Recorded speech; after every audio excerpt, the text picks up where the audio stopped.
This is Fam Electric Ghost, and I interview indie bands from around the world. We have the Kanz on the line from London. They are a UK stadium punk rock band, and we'll start right now. So, what I just want to first start off. Your band, the Kanz. How did you get that name? What does it mean? It doesn't mean absolutely anything.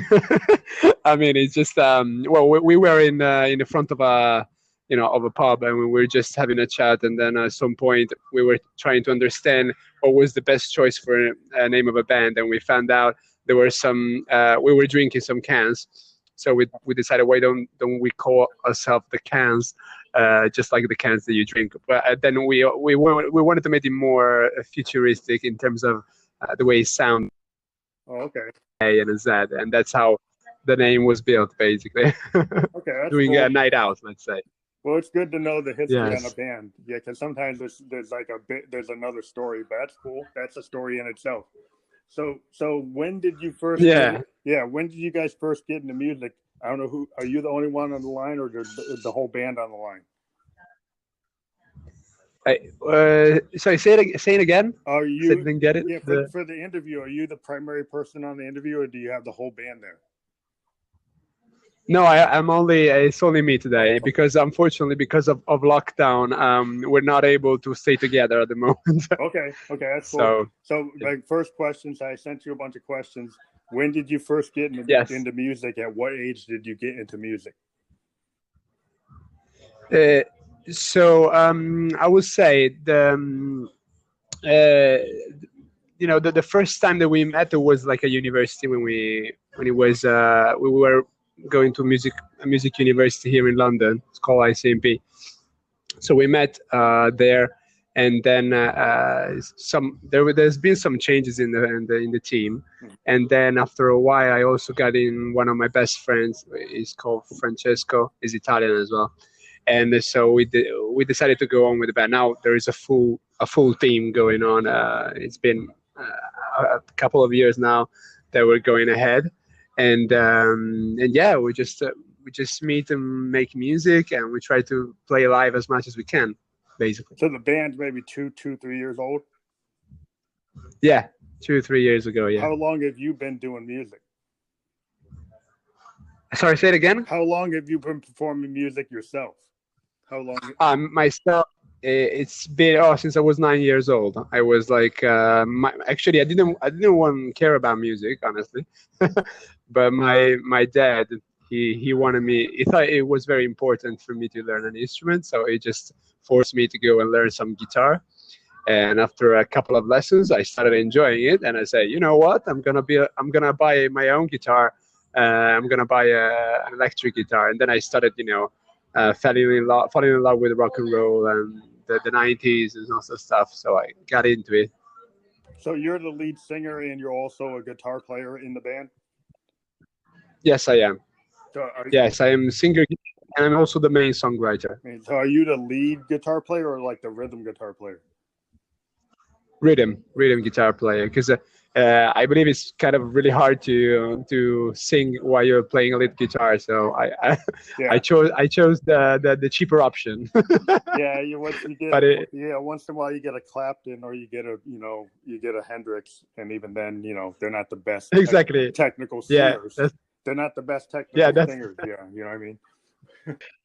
That's correct. Yes, absolutely.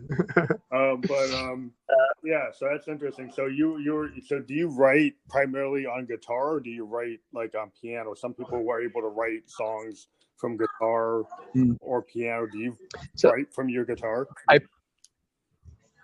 Primarily I use the guitar.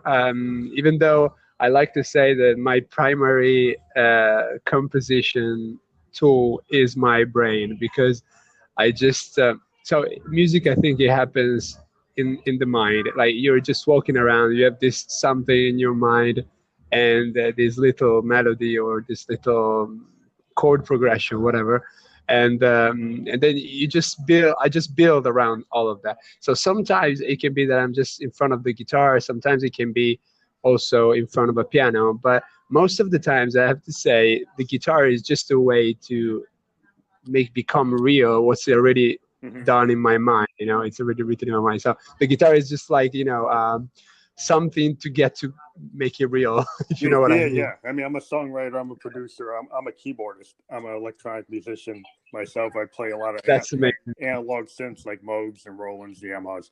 But I understand. I'm sure you know a lot about it then. yeah. But I guess, yeah, the idea that, you know, songwriters, they have like the idea of the song like is in their head. It's just how they communicate that to the rest of the band or the rest of the world, or how they get that out of their head and into like a digital audio workstation or an analog board, or however you do. So when you work, I've talked to a lot of musicians over the last 3 years, and some people, they take voice memos, you know, on their phone. They put it on a Tascam or a Fostex, or they put it into, you know, a DAW. So when you take it from your head, when you're working on a demo, what tools do you use to put your ideas down? Oh, so I have, I don't use a lot of stuff because I like to know very well the few tools that I use. So first of all, I'm a Logic Pro X user. So I love Logic because I find it's quite simple to use, and I spend a lot of time on it. Also because of university, that's what they were teaching us. So we had to learn Logic. Even though I think Ableton is probably the best DAW. Probably one day I'm gonna learn it somehow. But I'm using Logic at the moment, which is the primary tool through which I put my ideas, you know, into music, and I make the arrangements before getting them to the mixing engineer. Also, I use a MIDI keyboard, of course, which I use an Akai, which just a 25 keys. I don't need more than that. I'm very minimalistic. Yeah. Because I like to keep a lot of space on my desk while I'm working on the songs. So to me, all I need is a guitar, Logic Pro X, audio interface. I use a Focusrite Scarlett 6i6 third generation, and I use the Akai 25 wireless, and my favorite piece of gear, which is the Helix, and it's the pedal board from Line 6, which is my favorite piece of gear. It's just amazing what you can do with that. That's interesting. I'm kind of into this new movement for the last couple of years. I'm a DAW-less recorder, so I take my analog synths and I record them into hardware recorders. Just because I like capturing like analog synths like Moogs, and you know, I think analog is always the best option. Yeah, I agree with you 100%. Yeah, just when you're developing something on a Moog, it's kind of like point in time, because it's like whatever you get today might not be what it is tomorrow. So that you kind of capture it, you know, and put it down, so you can reuse it as a clip. You can bring it into something else, but it's kind of cool to kind of capture it as it is. But yeah, so it's something that is unique. It's also only in your own studio. So I think that's absolutely great that you're doing that way. Yeah, I mean, for years I tried to use Ableton, and I kind of started my career. I'm in my 50s. I started with Fostex and Tascams, like with. Oh really? Yeah, that's super cool. With I had a D50 back in the day. I'm up in my 50s, right? But I had a Roland D50. I had a mini Moog, and I used to just direct quarter-inch it into a Fostex or a Tascam. I hope you're gonna get me a tour in your house one day.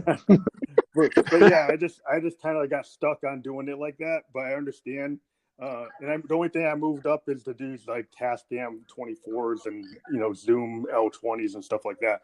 But yeah, I kind of go that way. Amazing. But I'd love to join you. Well, I think it's cool to just kind of. I grew up liking bands like the Allmans, and I have a punk aesthetic, so I really understand where you guys are coming from. But my punk aesthetic kind of comes from like Joy Division, Husker Du, The Replacements, you know, bands like that, like the early '80s punk bands. Oh, the legends. Yeah, the legends. I see you're into like more of the '90s based bands. So I wanted to ask you, like in terms of like the '90s and the 2000s, who are your like influences?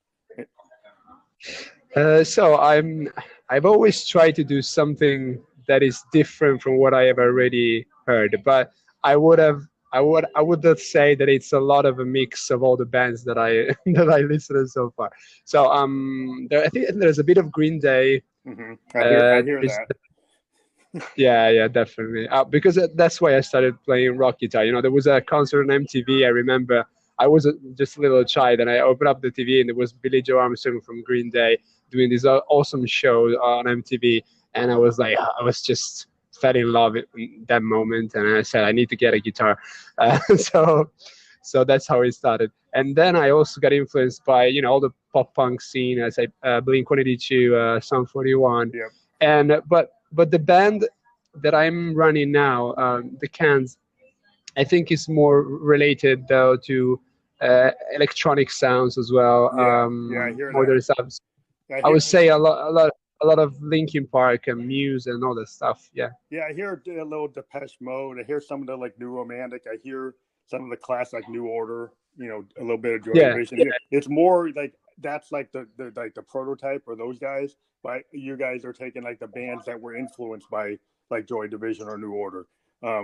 Yes. But I hear that kind of synth wave. Well, it's actually like a variation of new wave, which has become like electronica synth wave. But the base of it goes back to the 80s, and then before that you had guys like Emerson, Lake and Palmer, and Yes, and Genesis, like the old school guys. That's kind of where I live in the old progressive of like the bands like Yes and Genesis. But absolutely, we are trying to get to mix all of those with the scene of the 90s and the pop punk, because I thought especially in the last few years, all the band teams, they were all with the same kind of instruments. They were not using a lot of synthesizer, especially in pop punk. So what we try to do is to try bring new sounds into the pop punk scene. And with the technology of today, you can really achieve sounds that probably you can only just a few years ago you could only hear them in cinematic Hollywood movies, and now you can just put them in your pop punk song. So that's absolutely incredible, and it definitely is one point up for creativity and for us, of course. Yeah, I was listening to your track Carpe Diem, and that was a very much like a new wave kind of 80s experiment, like a band, like a Depeche Mode or a Cure might have done, because it was like a very heavy synth, and it was like not a typical like modern electronic arrangement. It was more like a New Romantic arrangement, which was interesting. Yes. So it's coming from a different place. But that's what I like about new wave, was that you could kind of go anywhere. You didn't have to be stuck in a particular genre. If you want to do something like neoclassical, you want to do funk, or you want to do a little rock, you could kind of go. Duran was all over the place. Yeah. So if you have that as a model, you're kind of like the Clash. The Clash were able to kind of go from punk into like Caribbean and like funk and new wave. Yes. They mixed everything. So like the Clash to me was like one of the greatest punk bands, because they didn't just stay in punk. They kind of went beyond it. Absolutely. I think also that the audience of today is very different from the audience that was a few years ago, because now with the internet, I think you have access to so many more artists and bands, and on Spotify you can really look up for loads and loads of different music. So which is amazing, because you get so many. You can influence by much more than what you were influenced before. And also you get to mash up all of this genre, and you don't even know what you're going for. You just surprise yourself doing a song. I don't even know what label to put on this genre. It's interesting, because if you're a musician, right, you have your musical ear, and you might not subconsciously, you might be getting influenced by like Zeppelin or the Allman Brothers or the Sex Pistols, and you write a song, you didn't even realize that it was in your subconscious. And you kind of like, it's not like you're trying to clone your heroes. It's just, you kind of, as you listen to music, you're going to pull in your influences subconsciously or overtly. It depends on what you're doing. I think what's cool is when it's kind of subconscious, and it's kind of like you didn't realize you were going to do that, but it kind of just happened. Yes, sometimes you feel, I didn't know I was like into that, but then you find yourself actually loving it, loving that style that maybe you didn't even notice before. So absolutely, it can be consciously or subconsciously, as you were saying. But I guess that's why music is so powerful, because it's a language that is not spoken, and it's just about the emotions and the feeling, both for the people who are listening, but also for the musicians themselves. Yeah, because you mentioned like you do a lot of stuff in your mind. So a lot of music, I kind of, if we're coming from an African American tradition, a lot of African American musicians, we're all kind of feel based or like soul based or heart based. We kind of like, technically we know how to read and stuff, but a lot of times if I'm going to write, I kind of do it based on a groove. I'm going to do it based on a feel. Yeah. Yeah, and Oh yeah. And I'm kind of groove oriented, like a funkadelic, or I'll listen to James Brown, or I'll listen to Sun Ra, or listen to Brubeck or something, or Coltrane. I'm kind of going for feel. So is that kind of what you like to do, or do you like to go for specific type of arrangements, or do you kind of go for what the heart of it is? No, I think so. I use loads and loads of VSTs and plugins on Logic on my DAW. Usually so there are a few things that I especially love. I love cinematic stuff. So if I can put some orchestral stuff, I always put it, violins, cellos. I love the warmth of those instruments. To me is just incredible, especially with the tools that you can use today, and reverbs and delays and all this stuff. You can just create such epic atmospheres in songs that probably were not supposed to have them, but that's why they surprise people. And so I love to do that. I also put a lot of electronic stuff. So I use Serum for creating, synthesizer melodies, especially the leads, but also some bass lines and arpeggiator, stuff like that. And also, what else do I love the Fab Filter plugins. I mix usually with them.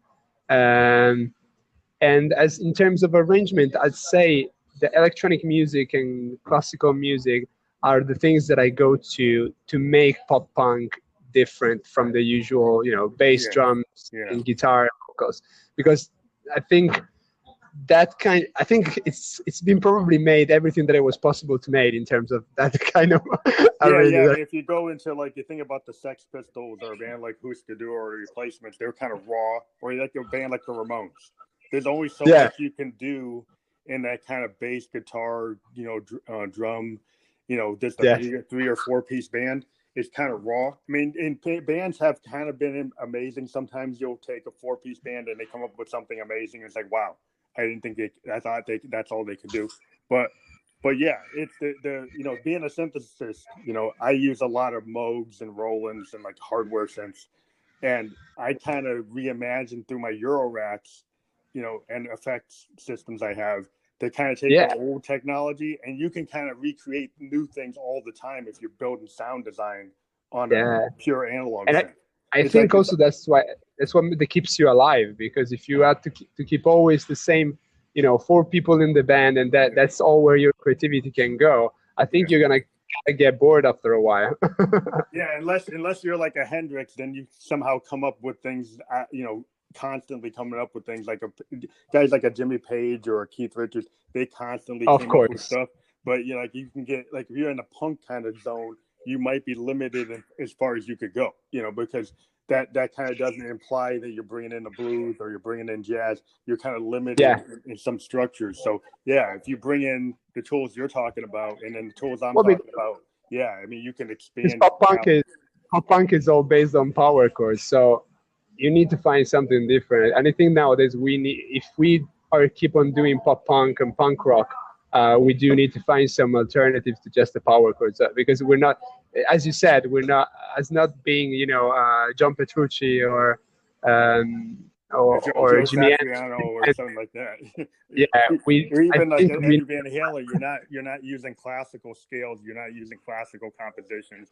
You're not using like Beatle chords. So you can't go in that kind of more psychedelic area because you're kind of restricted to the power chord, But exactly. So unless you go to route like Pete Townsend in the Who, who I think the Who were the original punks, and so I think if you think about the Who, you could expand it if you went that far, Yeah, of course. But I think the good thing about being not yet that famous as they are is they have to keep on doing that music even if they don't want it anymore. Yeah, yeah. Because I I'm think just saying the they, compositional structure of the Who is like they did the power chords, but they were able to be very innovative, and they weren't like exactly. limited to like a Ramones or Clash or Sex Pistols style of doing it. They were able to expand the range of that. That's all I'm saying. Mhm. But yeah. So there's different ways to look at things. You get into grunge, you can expand punk to be like what Pearl Jam or Nirvana did, which is more of an expansion of like bringing Beatle kind of concepts into punk. Absolutely agree. Yes, absolutely agree. So like one of the questions we went to the whole thing about your genre, which you kind of cross genre. But in terms of like live playing, like during the coronavirus, like up until the coronavirus, I read your bio. You were playing a lot live shows throughout London or UK. So what are you guys taking advantage of, like online, or are you primarily just doing like working on new music? So at the moment, we're not doing live shows online because we are focusing on making new music basically and new music videos. We thought that the best way to get our music heard and people to come and actually listen to our music uh, more than now, it was to keep on releasing content and music videos. And I think that's where we put our energy, because to me live music is like the most fun thing, and it's so beautiful and it's so cool that to do it online it just doesn't feel the same. So we preferred to to keep on just working on the actual music for a new album, which we're gonna record in February. And now we are focusing on the mix of two singles will be coming out this before the end of the year, with two new music videos, of course, and we're also preparing the backing tracks, the whole backing track set for the next live shows when he's gonna be able, when we're gonna be able to play again live, and that's the most exciting part, because I think we just prepared some amazing backing track which involves orchestral music and special effects.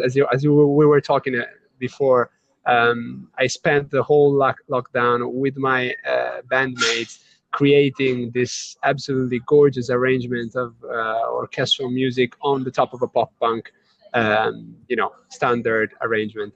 And so, yeah, we're looking forward basically to release those new songs that we have ready, and to play live shows, not online, but in actual venues. But who knows? If it happens, I'm gonna accept it, of course. Yeah, I just wondered, do you have like a fallback? Like if you can't play live in 2021, would you think about finding a way to do online? No, we didn't try it yet. Maybe I'm gonna try it. I don't know. I haven't tried. I haven't looked up for it at the moment. I have to say. I've been focused totally on the music. Yeah. Yeah, I'm more of a solo artist for like a bedroom studio. So prior to the coronavirus, I've been doing online concerts since like 2016, from my home studio. Oh. So I've just gotten equipment to be able to, do a performance from my home studio, and now that's kind of like the new thing. But I've found all kinds of cool ways to be able to do it that actually are interesting. Where it's not just being a synth. Send me some tips then. Yeah. Send me some. Yeah, there's a bunch of stuff on my Instagram that basically are from my home studio. That's cool, man. I'm very glad that you did it. It's great that we can keep the music live, even on the. Yeah, it's just a way of being. If you're a single person, like if you got a full band, I can understand it's hard to get the drummer and to get everybody in the practice area, especially if you got rules saying you can't be together.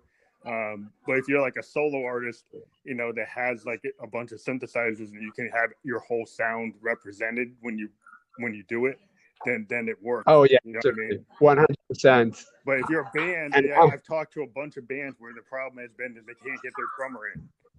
So maybe they could do like an unplugged, but they can't get the drummer in. Yeah. And they can't get they can't share like a performance with the drummer in one location, and because of the synchronization is like off. on the net, so it won't be in sync, so you can't do it. You're gonna go crazy if you do that. It doesn't work. So that I can understand, like if you're in a full band, it's really hard to do that unless you can get to the same like area to perform, so that's cool. Absolutely. So the thing about it, you guys been releasing a lot of singles, and now I just heard that you're actually working toward an album. So are all the singles that are out there like on Spotify right now, are those going to be on the new album, or you've got a whole bunch of new ones that are going to represent this new album? No, we're going to do a new whole album. I always like to do new stuff. Like there's going to be about 11 or 12 songs, something like that. But before going to the studio in January or February, we're going to release 2 new songs. One of them in, I think, in October, November, and the other one in December. Well, are those going to be on the album, or those are just still separate? No. They're just singles. And also, I don't think albums are the right way to release music nowadays, unless you're, of course, a famous artist as well. Yeah. It doesn't make sense, because we spend so much money, so much time, making the songs, that if we feel like that all of that money is not going to be, all of those songs are not going to be rewarded for all the work that is being put in. There's no much sense of releasing them all together. I think when even the artists I love, I don't know their whole albums, basically, most of them. Maybe my favorite ones, yes, but most of them I just know the songs that I love. And they are famous artists. So we are not that level yet, but we want people to grow, exponentially with us growing at the same time. So we release music that they can enjoy, and then after a couple of months, we release another song with another video, and that's how we're gonna do everything. I think the album that we're gonna record in February, I don't think it's going to be an actual album. We're just going to record it all, but then we're going to release it, song by song, little by little. So you don't think you'll actually release it on vinyl or CD? You wouldn't do that? I don't think it's worth it, honestly. I think it's just a waste of it costs a lot of money to publish an album and to produce it and to promote it. Especially promotion costs a lot of money, and so we want to give each one of songs the right amount of promotion they need and they deserve, so that people can actually have content flowing in their Instagram posts, in the Instagram feeds the whole time. Yeah, I understand that. I mean, I'm in my 50s, so I kind of grew up in the era of the album. And I still kind of listen to music that way, because that's kind of where I come from. But I do understand, as an artist myself, I do release primarily singles, but I still have projects coming out as EPs and albums, just because I'm kind of on an indie level. So I have like downloadable albums coming out because I like to write concepts. I kind of come from the era of like Pink Floyd and Yes, and so a lot of my work is meant to be listened together as a concept. But to be honest, I come from the same kind of concept. In the 90s, albums were still a great thing, and also in the 2000s. I think it's just a recent thing that people are not buying a lot of albums anymore. Even though in the rock scene, I think in the rock scene, there are still a lot of people buying albums. Yeah, in the hip hop scene, people still buy albums. Like if in different genres, like if you listen to hip hop, albums are still like a big focus. A lot of bands have concepts that within the hip hop market, people are willing to buy it as a full concept. So no, but I love album. Yeah, the idea is great. It's just very risky if you are willing to put a lot in it, because obviously the promotion of a whole album is like it depends on what level you put into it. Like if I decide to put something out through a distribution channel and it doesn't actually cost me a lot because I've got a way to do it, then I do it. And I simultaneously put out singles, but I also still put out concepts, and I don't do it at a very expensive level. I just kind of do it because I want to do it. But I mean, every band has their own idea of what they want to do and how they're going to do it. Absolutely, there is no formula. Everybody has his own way to do that. I just care a lot about my songs and the work I put in it, and so I I like to give them, the proper promotion to each one of them. Yeah, so you're feeling like in this market, the single is the best way for you to fully give each one of your songs like the best chance. Exactly, yeah, because you never know when one of those songs can be a hit, but you need to give them a chance. That's my philosophy. Yeah, we're kind of living in an era that reminds me of the late 50s, early 60s. If you think about it, like the Motown era, almost all the Motown bands released singles like consistently, like almost every month, every week. They were they were just throwing them out there and seeing what hit. And then if they got like 4 number ones, then they would put an album out that had those 4 number ones on it. Yeah, no, that was much more fun, I have to say. Yeah, so I think that because that's kind of a strategy. Like if you suddenly start kicking and you start hitting and you get like 4 songs hit the charts, then maybe you would like, okay, maybe I'll put an EP of those 4 out, as a package if that works. So you kind of ramp to what is happening. Like if you suddenly get a response, then maybe it would make sense to do that. But you kind of just look at what the market's doing and you kind of react to it. Yes, absolutely. Also, I think it's important to know the kind of fan base that you have. The people that love your music. Do they want an album or do they like singles? I think this is an important question to ask yourself. Yeah, you gotta see. Like, are your fans like primarily playlist people who take the favorite songs they like and put them on a Tidal playlist or a Spotify or an Apple playlist, and they don't really listen to full projects? If all your fans are on Spotify saving playlists, and that's the only way they play music, it doesn't really make sense for you to to do an album, release an album, and they're not gonna buy because they're gonna listen to it on Spotify. Yeah, that's where you might go to Bandcamp. Like if you got fans on Bandcamp, right? And if you got fans on CD Baby, and you can do a micro CD. Like on a CD Baby or one of these like companies that puts out vinyl. Like I from time to time put out like a limited edition vinyl for like 1,000 copies, right? And then my hardcore fans will buy it, and I don't go crazy. That's very cool. That's a very cool idea. Yeah. So you can do micro level batches to get ideas out, and then your hardcore fans do it, and you actually can make pretty good money if you do it right. So like, absolutely. So you don't have to kind of say, well, I don't have to run 100,000 or 10,000. I can run like a 500 or 1,000, and then still be able to get the idea that I like concept albums. So I'm going to put out an album that way, but I'm going to do it on Bandcamp, or I'm going to do it on CD Baby. I'm going to do it that way. So yeah, I mean, it's possible. It's just all about the way you market it, I guess. Yeah. It just depends on where your head's at and what you're trying to do. But so what are your thoughts of like collaborating with other bands? Are you guys primarily just working on the Kanz, or do you work with other artists and like collaborate with other people in your scene? So in terms of like original music, we usually do our own stuff by ourselves. We didn't do any collaborations yet. But in terms of live music, we do collaborate a lot. We're collaborating with a lot of bands in the London scene, for the live shows to bring people together. We did a couple of streamed interviews plus streaming the music videos that we have and stuff like that into actual punk rock format, online streaming stuff. Oh, cool. So we were collaborating on that, and now we're arranging festivals all together in which we call all the bands that we know, because we know each other, and we make these festivals in the London scene, in the London pubs.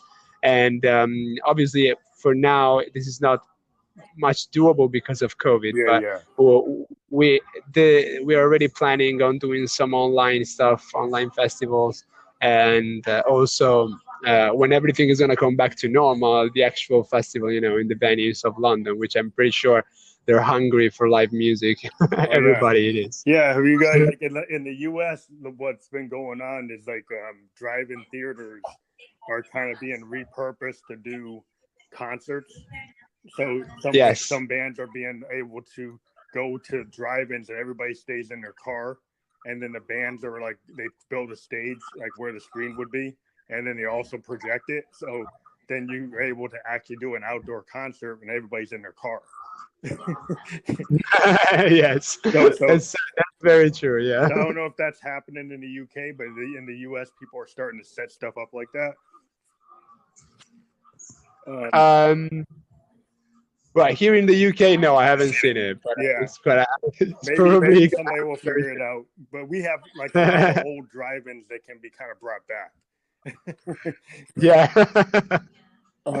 Because the thing about America is sometimes they don't tear stuff down and it's still there. Really? Yeah, so they can kind of bring things back.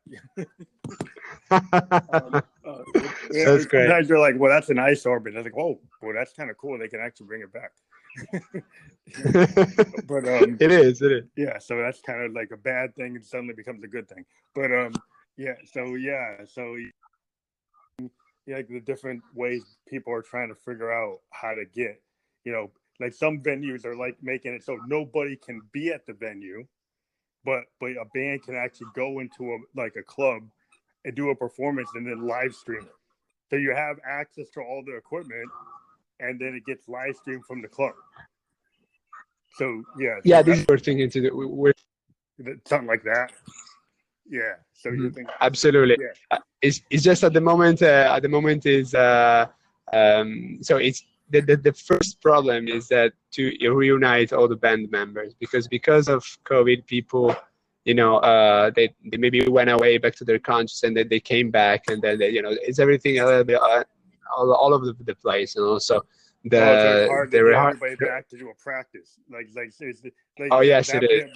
Has that been a big problem? Like you guys are all having to record remotely in your own home studios, and you're not able to get together to a practice area, right? No, exactly. Well, this is what we've been doing the whole time, honestly, during the lockdown.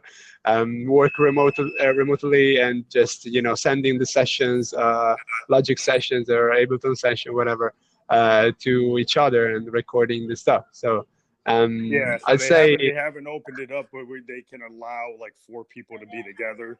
The rules are still that you guys can't do that. Yeah, no, the live music is not allowed yet, unfortunately. And also, if there are some pubs that allow people in now in UK, but the capacity is very limited. So some of the venues don't even want to open up because it costs so much money to open up the venue, and then don't get the money back you don't make enough. Like if you can't fill a 300-seat club and it's only at 50 people in a 300-seat club, then you're not really going to make the money for even operating. That's been the problem.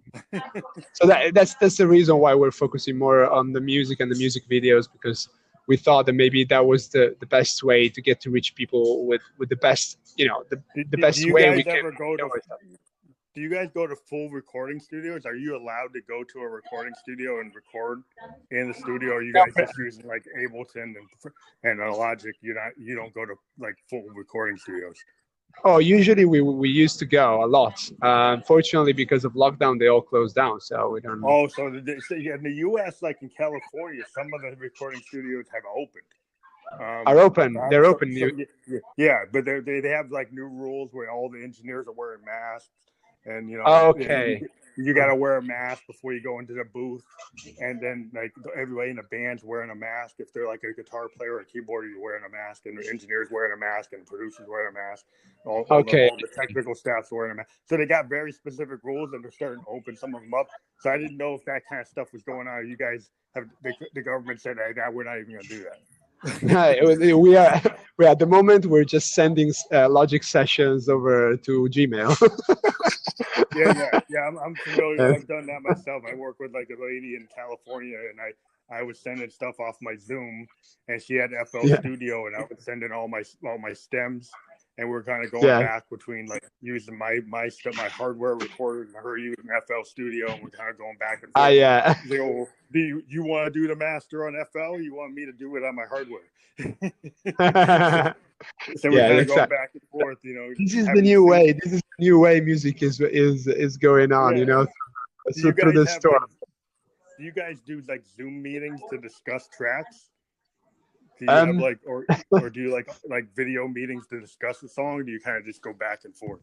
I'd say we're kind of the band that usually just, we have some chats over to, not on over to Zoom, but on Facebook or on WhatsApp. But I think most of the time I just, we just send the session to each other and we put our ideas in it.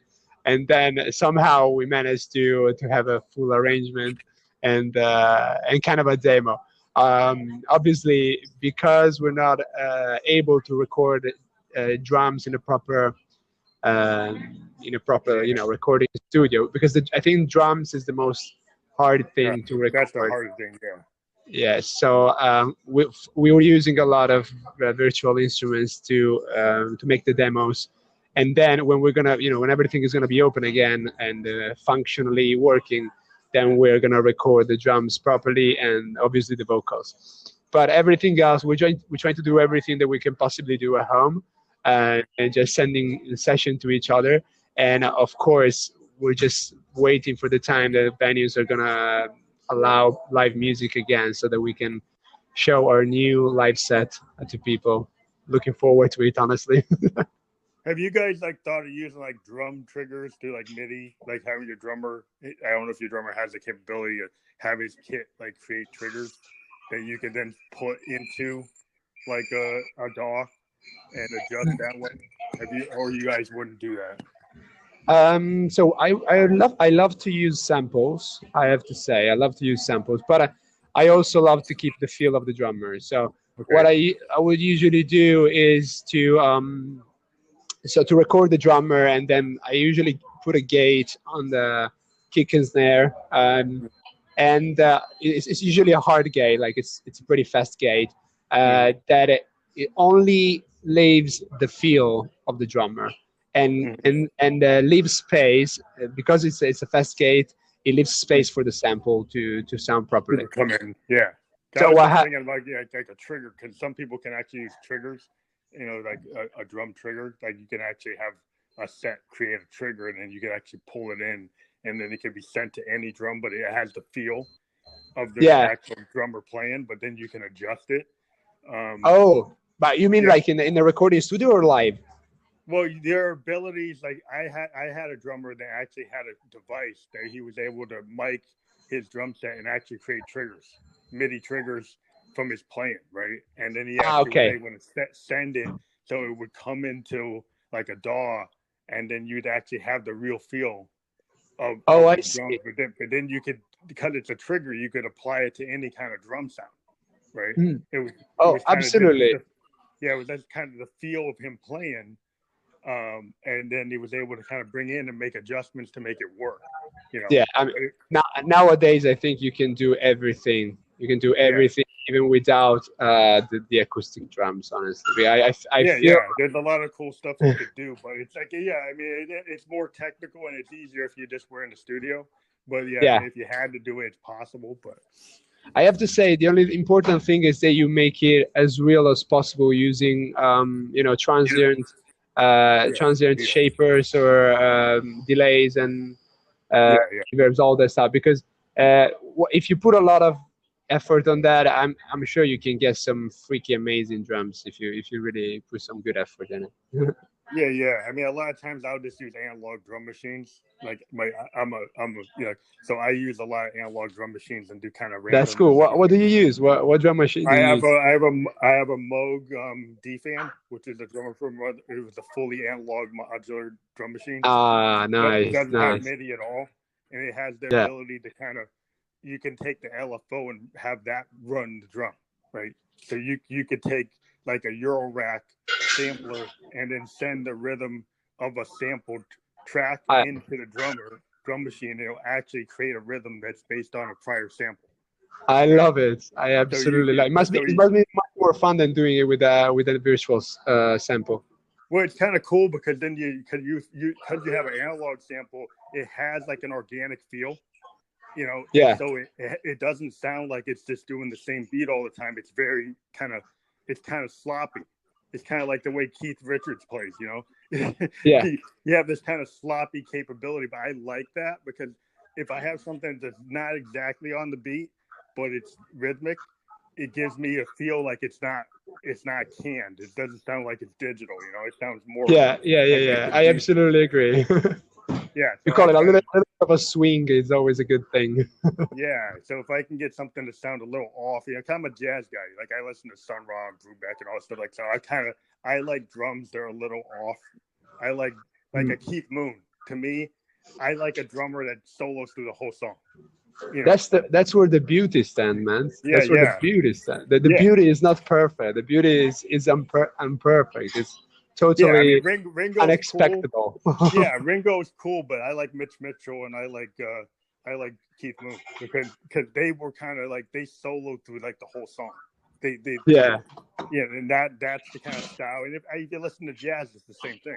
Jazz drummers aren't just keeping time; they're like all over, and that's kind of like the whole point. And so, everything today is so groove oriented that some people have forgotten the kind of nature of having that kind of little bit of randomness, a little bit of I 100% agree with you, man. Absolutely. I remember there are some beautiful classical pieces that were recorded back in the 60s or in the 70s, and you can hear there were some mistakes in the tempos, but they were beautiful. That's why you remember those songs, is because they were so, they probably came from a mistake that the drummer hit a little bit earlier or a little bit later, the kick or the snare, and for that reason you remember that intro with such a wonderful feeling up on it. So it's great. If you listen to like the Motown drummers, like the Funk Brothers and the session players at Motown, they're very tight, but there's a little bit of happy accidents going on, right? So there's these little off time things are happening in these 3-minute, 4-minute songs, but like an 808 or a 909 or 727 drum, they can't do that. Lynn, it's not going to do that. It's going to do what you tell it to do, but it's not going to do what a drummer does. Exactly. Yeah, absolutely. And that's where I think it's kind of cool. I mean, I played with real drummers, and like if I give somebody a drum track I wrote, the drummer's going to take what I wrote and make it a million times better than what I came up with. And I realized, because that's his skill set. So I just like, when you play with a musician, you got your demo, and you give your demo to the band, and the bass player interprets what you do. The guitarist interprets your demo. Everybody interprets it and kind of brings what they bring to the table. So it's like when you guys do a session, is that kind of like if you do the demo, and then you let the band kind of interpret what you did and kind of bring what they do to the forefront. Yeah. Mm-hmm. So. Usually I write. So when I write the song, you mean when we start writing the songs, or when we record it? Yeah. If you write a song and you're the primary writer, right? If you write the demo and you show it to the band, like you might have had a bass line, but if you have a bass player, do you let him kind of rewrite it? No. So pretty much, most of the times I have already all the idea in my mind in terms of the structure of the song. So I guess what the other musicians do is they put their own bit into it. They arrange it, or they explain their ideas. So, but I think composing music, it's really hard to do it together. I mean, at least the first part is really hard, because if you have an idea in mind, it's like a vision. You have that vision, and it's. I mean, the kind of music that I write, it doesn't come from a jam. It comes from a moment. It comes from a moment of random loathing. How can or random? Yeah, you don't even know how to call it. You just feel it and you do that, and then you build the songs upon it, and it's like a little opera. It's a 3 minutes opera, and so you really feel like it has to be like that. It's like it perfectly fits everything. And then once it's there, once the original idea is there, so the chord progression is there, the melody is there, the little hooks are there, and then that's where the fun begins. It's everything. Yeah. Sorry. I was sorry. There is a siren. Background. Are you okay? Yeah. I'm all right. Don't worry. Sorry. So I was saying that's once the idea is done, in terms of melody and in terms of chord progression, then you can have a lot of fun with the arrangement. So I think that's where the musicians comes in, and then we can work together on making the best out of an idea, which is just a diamond not sculpted. How do you call it? But yeah. Have you ever had a situation where you have your demo, right? You show it to the band, everybody like works on it, then you realize that the original composition is actually really closer to what you want to do, and you kind of keep most of the original? No. No, I never have. No, because it's just because usually, when I record the demo, I'm in my room and the vocals, they sound great. I have a good microphone condenser from AKG, it's a 220 Perception, which is great. I really like it. But definitely when I go to the studio, you record with better, like, I don't know, with a Newman N87, and you're like, okay. Well, no, I do feel the difference. Yeah, just give you like an example. Like Bruce Springsteen did his album Nebraska, right? On like a Tascam 4-track. He did it in a hotel, and some of the songs that are on it are actually from the original Tascam. Oh, really? Yeah. So there's some cases in music history where bands have like gone into the studio, gone and done the work, and then they actually found that the original demo actually sounded better or had more honesty to it. Yeah. So they go with more of a stripped down version of it and say, well, I'm going to release that particular song. It's probably good because they capture the feeling, in that particular moment, and you say, okay, that's exactly what we wanted, so I might as well go ahead with that. So I totally understand. Yeah. Understand. Sometimes like you do a stripped down song, it might be like in an album, you have room to do that. Like when you're doing a single, then maybe you don't have room to do that because you're trying to get perfection. But within an album, sometimes you have space to put a little nugget that might not be perfect, but it fits the overall concept. Absolutely. And that's why we use saturation plugins to make the phone effect, I guess, because we want it recorded from the phone. So, and also nowadays, I think the last iPhone has one of the best microphones I've ever heard. I think you can record some smashing stuff there. There's a lot of stuff, like, I've used Casios.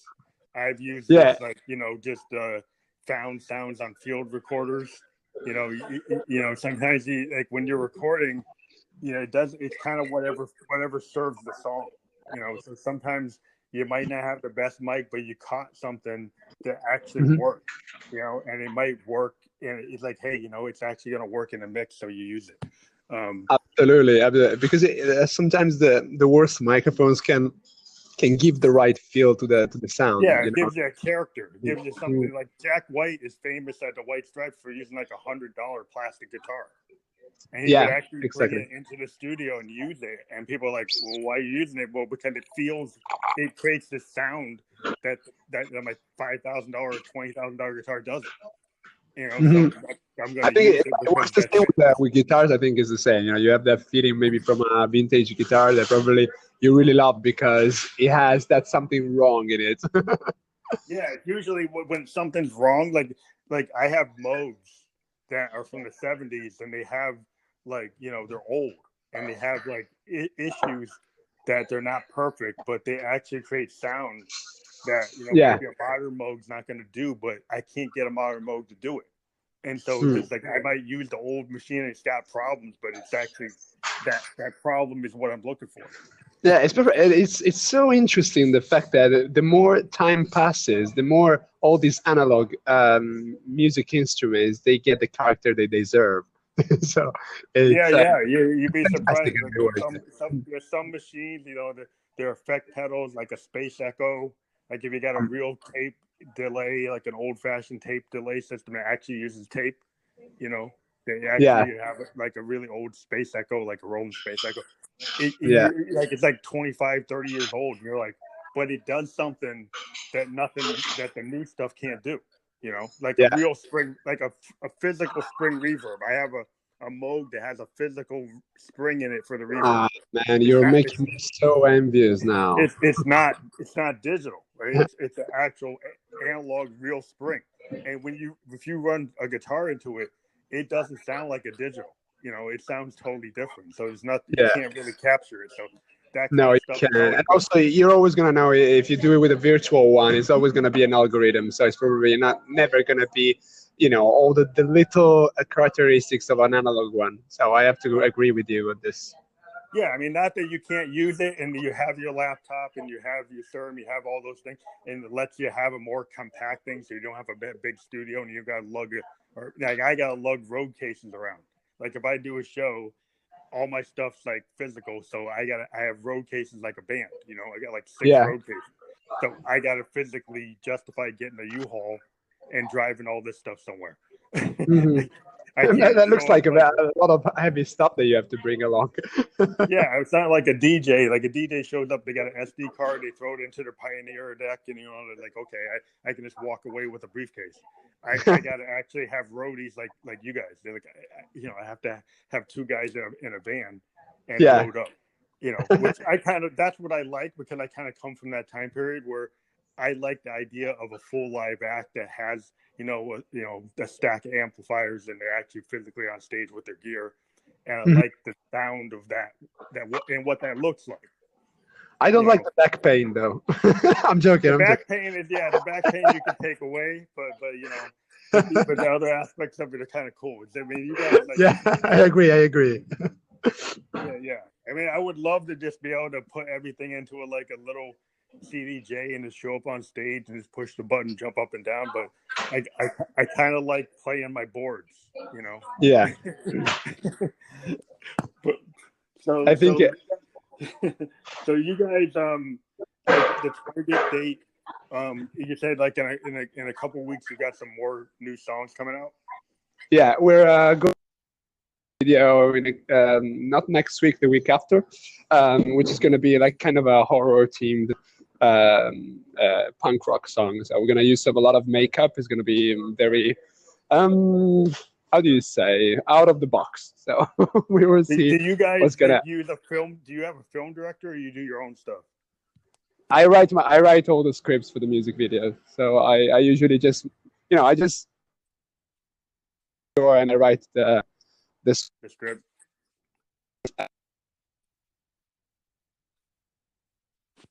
Oh, cool. Oh, you dropped off a little bit. Hey, you got your back. I got your back. Yes, you got me. Sorry for the connection default. No, that's okay. We can splice. This is not live. It all gets spliced together, and then I republish it. So that's cool. Okay. So yeah, we were just talking about like where we were in terms of like your new album, in the video you were working on. I guess I was asking you about whether or not you use a video director. You guys like just self-produce your videos? So I write the script by myself in my room, and then I just send it to a videographer. Which the problem is that we always try to find very cool scripts and locations, and it becomes to be quite expensive in the end. Mm-hmm. But I can't help it. I as long as I have these visions, I need to make them real. And so in the end, we just hire some videographer, and also we got some actors and stuff like that. So we do a proper collaboration to make this kind of like a bit of a cinematic. Yeah, like a full old school. Like I grew up when MTV first showed up, and so when the platform actually had videos instead of TV shows. Yes, exactly. That's the kind of shit we're trying to keep on doing it. Yeah, I really appreciate when a band does a cool video, because I love that.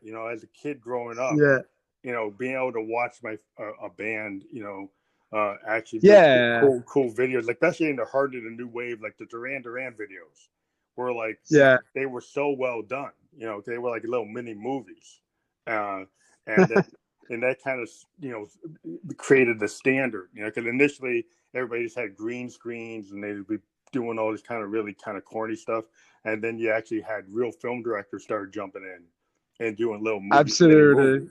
And there's kind of mini movies, absolutely, and so much creativity and narrative stories in it. So it's a great opportunity. Yeah, it's cool. Some bands would just do a performance, but I like the bands that would actually have an idea So it sounds like you guys like to have like ideas. Do you actually insert the band like into the clip where you're playing, or do you have like a full concept that doesn't really have the band in it and just has actors in it? How do you guys do that? So usually I like to do a part of the video in which the band is playing, just because I like to show up what we are doing and who we are, which is, I think, it's good for people to know, at least our faces. But I also usually write a narrative script, so it has a story.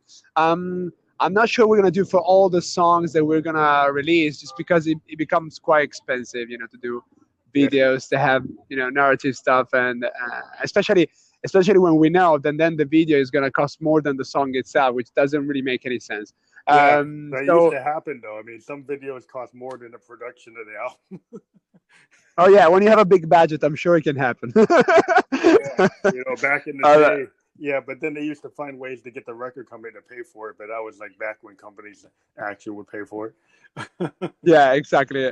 Because MTV, television was an actual channel for music to be heard. But nowadays, I think most of the people are on Spotify or on Tidal or on Apple Music, so they don't. And YouTube, of course. YouTube is the main.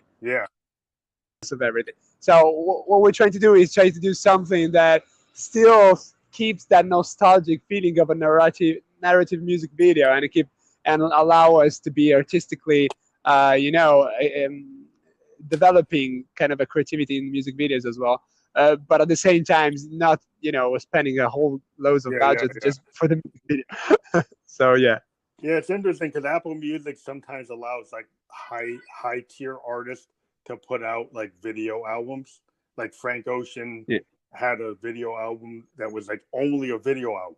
It wasn't even a release. It was just on Apple Music, and it was like a 40-minute video album that you couldn't even buy as an album. Well, that's called the musical, man. Yeah, that's what I mean. But I haven't seen Apple or Tidal do that. It would be cool if other streaming services would allow like the creation of like music videos to go with the albums. I absolutely agree with you. Absolutely, I love it. I think most of the times that's why people become so affectionate to some albums. It's then they become maybe musical theater shows. And I am a huge musical theater fan. I am training musical theater, and I love it. And so doing an actual movie musical theater team album, it's such a great concept, and so narrative and so involving emotionally that I would do everything I can to actually get done something like that. Yeah, Bowie was really big in that. I was a big fan of Bowie because the way he brought theater to the stage when he created like Ziggy, or he created like his Thin White Duke or Aladdin Saint. He would create these characters, and then he would bring all this like movie theatrical aspects that he was an actor and a musician and a dancer, and he was able to bring all those art forms into the presentation, which is really cool when you can do that. Yes, yeah, absolutely. I watched his movie, and it was absolutely great. I loved every part of it. I think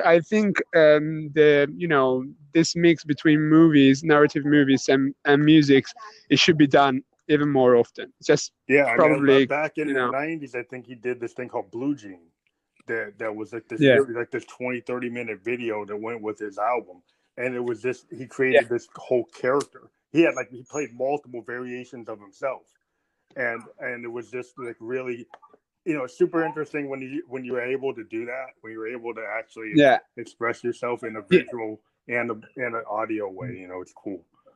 Absolutely true, man. And also, I think people, nowadays they don't go as much as they used to do to the theaters to watch musical theater shows. Yeah. And I think if they actually had the chance to do that, because I know they're also quite expensive for people. You might as well stay at home watching Netflix. But if you go there, you can actually feel the joy and the beauty of a narrative piece of music, because if it's well done, if it is contemporary, there is actually no reason why you shouldn't be doing that in movies as well, and developing the music that way. I think people should get back to that. Yeah, I'm like a big fan of like what Andy Warhol used to do with the Velvet Underground. Like, Yeah. he used to have these like big like presentations that combined like actors, and visual artists with the Velvets, right? And so he would have Lou Reed and the Velvets playing in New York City in this art space, and then having like models and painters and visual artists doing all this stuff at the same time. And it was kind of like a happening. Yes. And I think that that's really exciting. And I think, with the modern technology today, there's potentially a way to kind of integrate with a graphic artist and maybe a model and maybe like a visual artist and do something like that online. You potentially could do that, and it could be pretty cool. And it's better if you actually, I think you just gave me an idea. I might do that. Yeah, go ahead. I mean, I'm always I've worked with some interesting artists. I worked with an artist called Chernobello at chernobello.com, and he did an album cover for me, and he gave me all these visuals that I used for my videos.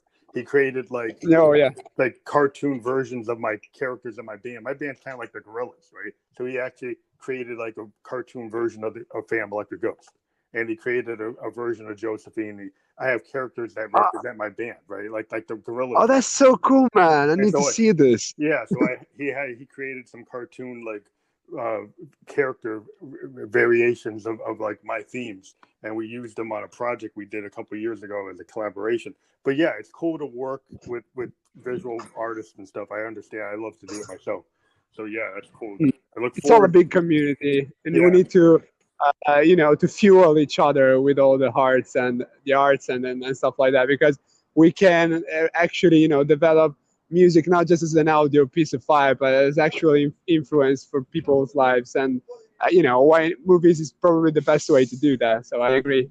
Yeah. I mean, my daughter's actually a comic book artist, and she's working on all these like graphic novel themes. And at some point, we're probably gonna intersect and make like some like cartoon character like videos that have my ideas in it. With her visuals. So that's kind of cool having like a 20-year-old daughter who's doing that sequential graphic cartooning. Absolutely amazing.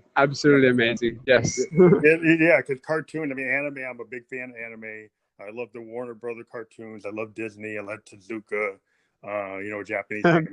Me too. I'm a huge fan as well. So yeah, if you can mix into anime, and the thing is, the way music is, like, we're always trying to find a way to get music, valued.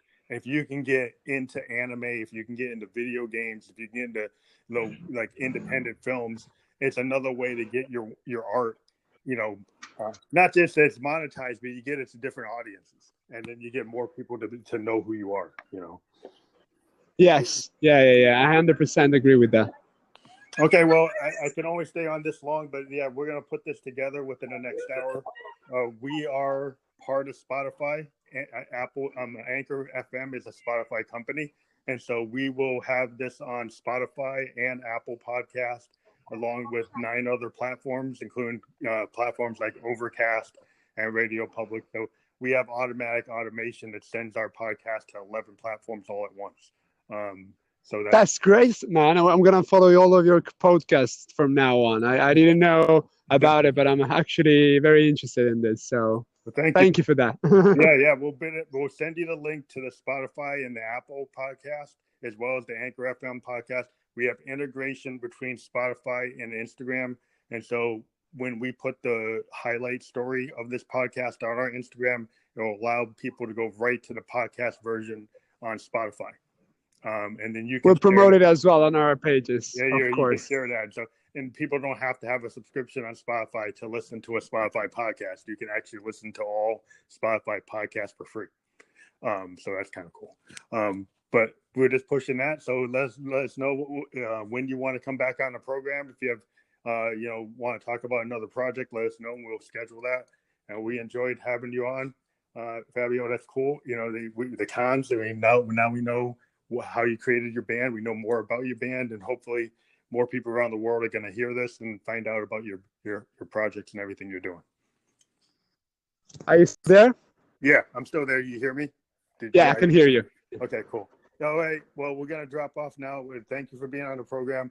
we'll get this to you within an hour, and we'll let you know when the links are available. Of course. Thank you so much for having me. It's been such an amazing time speaking with you. Okay, thank you.